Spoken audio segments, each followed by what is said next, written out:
আজকে চলে এলাম সুন্দর একটা রেসিপি নিয়ে। যাদের হাতে একদমই সময় নেই, খুব তাড়াতাড়ি কিভাবে ইঁচড় রান্না করতে হয় সেটাই আজকে তোমাদের জন্য রেসিপি। তো দেখো, ইঁচড়টা কাটার আগে হাতে সুন্দর করে একটু সরষের তেল মেখে নেবে, যাতে ইঁচড়ের গায়ে যে কষগুলো আছে কষগুলো হাতে না চিটে যায়। তার জন্য হাতে ভালো করে সরষের তেল মেখে নেবে। মাখার পরে ইঁচড়টা মাঝখান দিয়ে দুফালি করে নেবে।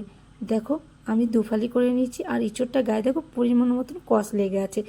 দেখো, ইঁচড়ে হালকা বীজও হয়ে গেছে। তো বীজ হলে কি হয়, ইঁচড়টা খেতে আরও বেশি টেস্টি হয়। তো ইঁচড়টা আমি কেটে নিয়েছি, টুকরো টুকরো করে কেটে আমি গরম জলে সেদ্ধ করে নেব। সেদ্ধ করার পর এদিকে আমি চিংড়ি মাছ দিয়েছি, তোমরা চাইলে নাও দিতে পারো। তো চিংড়ি মাছগুলো কেটে নেওয়ার পর ইঁচড়টা আমার দেখো সেদ্ধ হয়ে গেছে। তো ইঁচড়টা খুব বেশি সেদ্ধ করবে না, হালকা সেদ্ধ করবে, যাতে ইঁচড়টা গলে না যায়।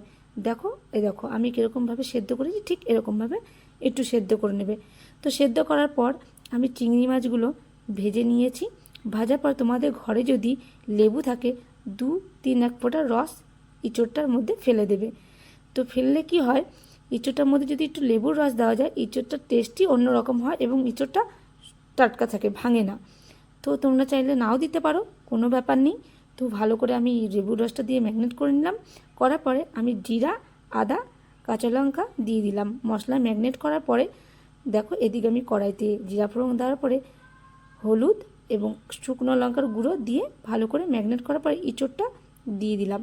দিয়ে সুন্দর করে কষিয়ে দেখো, আস্তে আস্তে কষাবে, যেন গ্যাসটা একদম সিমে থাকে। যদি গ্যাসটা জোরে দিয়ে দাও তাহলে ইঁচড়টা লেগে যেতে পারে। তো আস্তে আস্তে করে কষিয়ে নেবে। কষিয়ে নেওয়ার পরে আমি জল দিয়ে দিলাম।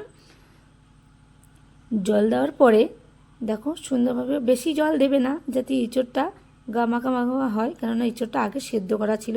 তো তারপরে আমি লবণ দিয়ে দিলাম। লবণটা পরে দেওয়ার কারণ হলো, লবণটা যদি আমি আগে দিতাম তাহলে ইঁচড়টা ভেঙে যেত, তাই লবণটা একটু পরেই দিলাম। তো দেওয়ার পরে দেখো আমার ইঁচড়টা প্রায় হয়ে এসছে। আমি হালকা একটু স্বাদ মতন চিনি দিয়ে দিলাম। চিনি দেওয়ার পরে কটা চিংড়ি মাছও দিয়ে দিলাম। ব্যাস, আমার ইঁচড়টা রেডি, পুরো গরমা গরম ইঁচড় রেডি। তো তোমাদের যদি রেসিপিটা ভালো লেগে থাকে তো লাইক, কমেন্ট, সাবস্ক্রাইব করে পাশে থেকো। তো চলো বন্ধুরা, আজকে এই পর্যন্তই। Tata, bye bye.